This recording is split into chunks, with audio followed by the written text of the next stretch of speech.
Comme vous le voyez, plus nous explorons les différents éléments de notre équation, plus une chose s'impose de fait. C'est avant tout une question de timing. Et c'est ce sur quoi il faut se concentrer. Vous voyez, le bon spermatozoïde qui rencontre le bon ovule, ce n'est que la moitié de la bataille. Leur rendez-vous doit être impeccablement synchronisé. Maintenant, considérez ceci.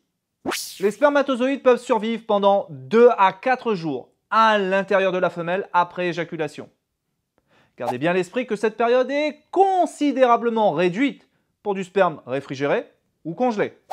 Pendant ce temps, une fois qu'un ovule devient fécondable en se transformant en ovocyte en métaphase 2, il le reste pendant 48 heures à peu près. L'objectif, ces deux durées de vie, il faut désormais les aligner. Pour déterminer le jour de l'ovulation chez la femelle, c'est quelque chose qu'on appelle un suivi de chaleur qu'il faudra pratiquer. C'est grâce à cet examen que nous pourrons résoudre notre équation en déterminant le moment idéal de la mise à la reproduction pour les animaux considérés. Ce n'est pas un simple détail, c'est l'élément clé.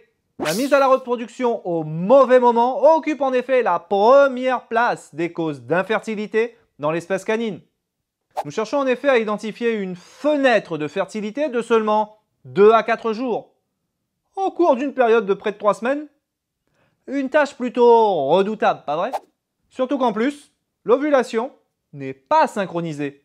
L'intervalle de temps entre la libération du premier et du dernier ovule s'étend sur 12 à 36 heures, ce qui ajoute ainsi une autre dimension à notre équation de fertilité.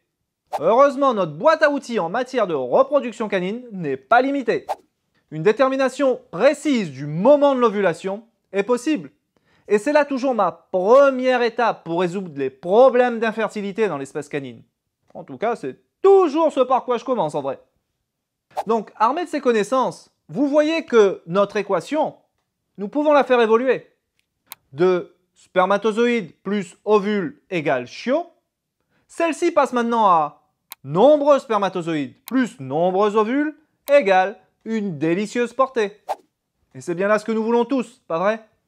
Exploiter ces éléments uniques de physiologie de la reproduction canine est la voie à suivre. Je n'ai aucun doute sur le sujet. Avec ces informations en main, vous comprenez mieux pourquoi cette espèce est unique.